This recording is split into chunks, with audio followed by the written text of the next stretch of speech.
Olá, bem-vindo ao Pod Feras, o podcast do canal Feras dos Leilões. Antes de começar, um grande abraço para o responsável por tudo isso, Dr. William Ferrão e toda a sua equipe fantástica dos Feras dos Leilões. E se você que está nos ouvindo ainda não é inscrito, aproveita agora, se inscreve no nosso canal para não perder nenhum conteúdo como este. Hoje a gente vai mergulhar numa questão que, olha, tira o sono de muito investidor. Dei um lance, arrematei e me arrependi. E agora? Posso simplesmente desistir como se fosse uma compra qualquer pela internet? Nosso objetivo aqui é esclarecer, com base na lei e nas decisões dos tribunais, o que realmente acontece quando um arrematante decide voltar atrás. A ideia é entender que um lance é um compromisso muito sério e que desistir sem um bom motivo traz consequências. Com certeza. Essa é talvez uma das dúvidas mais críticas, sabe? Uma decisão errada nesse ponto pode definir o sucesso ou o fracasso de um investimento.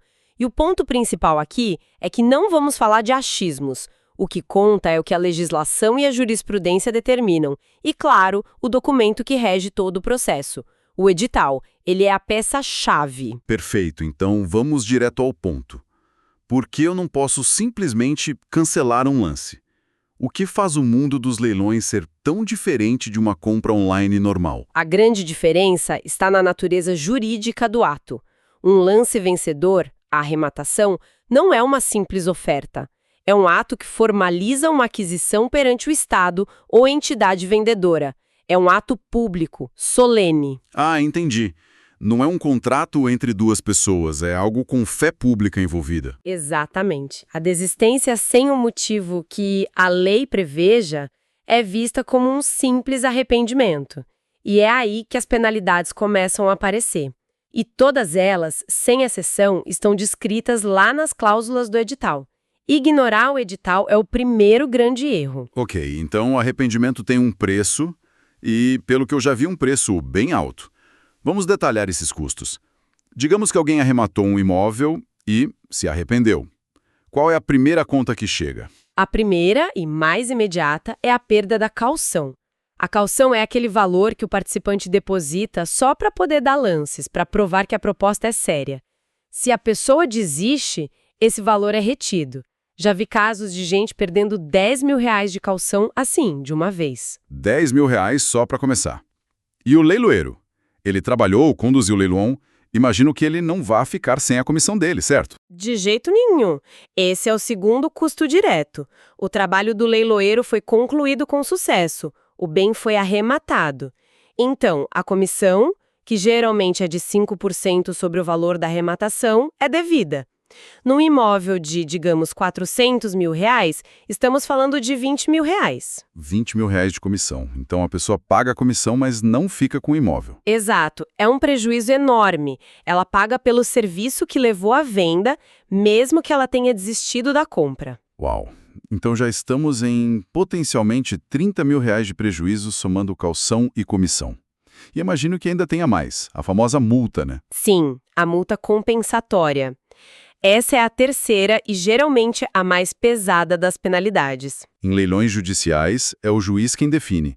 Nos extrajudiciais, o banco ou a empresa vendedora já define no edital. Essa multa costuma variar entre 3% e 10% do valor da arrematação. Usando um exemplo de um imóvel de R$ 500.000, uma multa de 5% já são mais R$ 25.000. Espera um pouco. Quer dizer que, somando tudo, o arrependimento pode custar mais de R$ 50.000 num piscar de olhos? Eu entendo a necessidade de ter uma penalidade, mas por que tão alta? O objetivo é só punir quem desiste? Essa é uma ótima pergunta. A multa não tem um caráter apenas punitivo. Ela é, como o nome diz, compensatória. A desistência causa uma série de prejuízos reais para o vendedor e para o processo. Que tipo de prejuízos? Pense bem, vai ser preciso fazer um novo leilão. Isso tem custos de divulgação, de mobilização de equipe. Além disso, enquanto o imóvel não é vendido, o vendedor continua pagando despesas como condomínio e IPTU. E o principal, o dinheiro que ele deveria receber fica parado. A multa serve para cobrir todos esses danos. Faz sentido. O sistema precisa se proteger.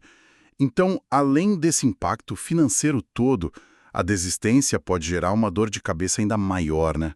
Não é só sobre o dinheiro. Muito maior. E as pessoas às vezes não pensam nisso. Se o arrematante não paga essas multas e custos... Aí a situação complica de vez. Sim.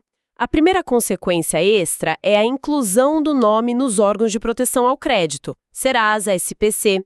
Depois, a entidade vendedora pode e muito provavelmente vai entrar com uma ação judicial para cobrar esses valores. Eu já vi um caso de um comprador que desistiu de um lance de R$200 mil e foi processado para cobrir todas as despesas do novo leilão. E a reputação no mercado? A pessoa fica marcada, por assim dizer. Fica, com certeza. Primeiro, a plataforma online do leilão vai bloquear aquele usuário. E mais, grandes vendedores, como os bancos, têm suas próprias listas. Quem desiste de um leilão de um grande banco pode nunca mais conseguir participar de outro leilão daquela instituição. E na esfera judicial? Pode ser pior? Pode. O juiz responsável pelo processo, vendo o transtorno que aquela desistência causou, pode simplesmente determinar que aquele CPF seja impedido de participar de futuros leilões naquela vara. É uma espécie de lista de exclusão judicial. Nossa, isso é um prejuízo de oportunidade gigantesco para quem investe na área. Agora, tem um ponto que os editais mencionam que me deixou bem preocupado: a possível implicação criminal. Falam do artigo 358 do Código Penal. O que isso quer dizer? Uma simples desistência pode ser crime? Esse ponto exige muita cautela. O artigo 358 fala em impedir, perturbar ou fraudar a arrematação judicial. A simples desistência, o arrependimento por si só, na grande maioria das vezes, não é enquadrado como crime. Seria desproporcional. Certo. Mas então, quando essa linha é cruzada, o que transformaria um arrependimento em uma suspeita de fraude? O juiz analisa o contexto. Por exemplo, a pessoa deu um lance absurdamente alto que era óbvio que não podia pagar, só para tumultuar e impedir um concorrente levasse. Ou um grupo de pessoas ficou dando lances e desistindo em sequência para manipular o preço. Isso deixa de ser arrependimento e passa a ter cara de fraude processual. Aí sim, o juiz pode acionar o Ministério Público para investigar a parte criminal, além de aplicar todas as multas. Entendi. É uma ferramenta para coibir a má-fé, não o erro genuíno. Bom, até agora, o cenário parece bem assustador para quem pensa em desistir. Mas a lei também protege o arrematante, certo? Existem situações em que é permitido desistir sem levar todo esse prejuízo. Sim, existem. E é fundamental conhecer essas exceções. A lei protege o arrematante de boa-fé.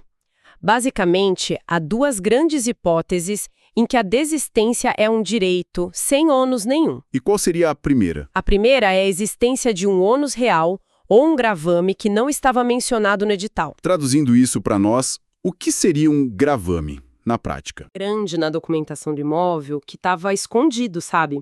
Imagine que você arremata e depois descobre que o imóvel tem uma hipoteca antiga, uma dívida enorme, que não constava no edital. E isso é o que chamamos de vício oculto. O negócio não era o que parecia ser. Nesse caso, o arrematante foi enganado e pode pedir a anulação e receber tudo de volta. Ah, isso é justo. Se a informação não estava clara, a culpa não é do comprador. E a segunda situação? Você disse que eram duas. A segunda acontece quando o executado, que é o antigo dono, apresenta uma impugnação à arrematação. Depois do leilão, ele tem um prazo legal de 10 dias úteis para contestar o leilão na justiça. E por que ele faria isso?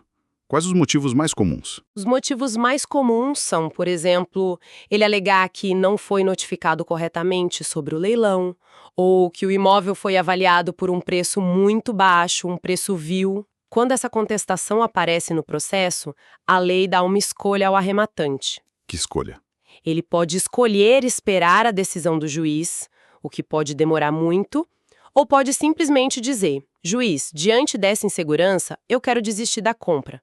E essa desistência é um direito garantido. Ele recebe todo o dinheiro de volta, sem multa, sem nada. É uma válvula de escape muito importante. Fica claro que o melhor mesmo é não precisar usar essas saídas de emergência. A prevenção é o caminho. Então, pensando nisso, o que um investidor precisa fazer para dar um lance com total segurança? A prevenção é tudo. O primeiro passo, antes de tudo, é uma análise financeira completa. E não é só o valor do lance. Tem que colocar na conta a comissão, o ITBI, custos de cartório, uma reserva para reforma e, claro, para desocupação se o imóvel estiver ocupado. É o custo total da operação, não só o valor do arremate. Exatamente. O segundo passo é tratar o edital como o contrato mais importante da sua vida. Uma dica que eu sempre dou é ler o edital de trás para frente. As últimas páginas, onde estão as obrigações e multas, são as mais importantes.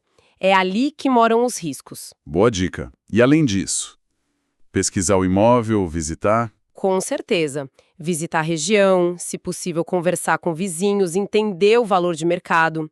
E o passo final, que realmente separa os amadores dos profissionais, é consultar um especialista. Um advogado ou um consultor de leilões vai enxergar riscos no processo e na matrícula do imóvel que uma pessoa leiga jamais veria. Ou seja, um especialista transforma uma aposta de risco num investimento bem fundamentado. Perfeitamente, essa é a definição. Bom, acho que o resumo da nossa conversa hoje é bem claro. Um lance em leilão não é uma aventura. É um ato de grande responsabilidade. A desistência sem amparo na lei custa caro. Custa dinheiro, custa reputação e custa oportunidades futuras. A preparação é a chave de tudo. Exato. E eu queria deixar uma provocação final para quem nos ouve. Todo mundo que começa em leilões aprende a procurar no edital as dívidas de IPTU e condomínio, né? Isso é o básico. Mas, pensando que o edital é a lei daquele leilão, qual é aquela pequena cláusula, muitas vezes ignorada, que pode transformar um bom negócio num problema gigante, ou vice-versa? Interessante. Pense em detalhes como, por exemplo, uma cláusula que obriga o arrematante a assumir uma reforma que já está acontecendo. Ou, o contrário, uma cláusula escondida que garante a desocupação do imóvel num prazo muito mais curto que o normal. É a atenção a esses detalhes, a essas entrelinhas, que define o verdadeiro sucesso nesse mercado. Uma reflexão poderosa. A diferença entre o problema e a oportunidade pode estar em uma única linha do edital. E com essa reflexão, a gente encerra a nossa análise de hoje. Muito obrigado pela sua audiência e não se esqueça de se inscrever no canal Feras dos Leilões. Até a próxima!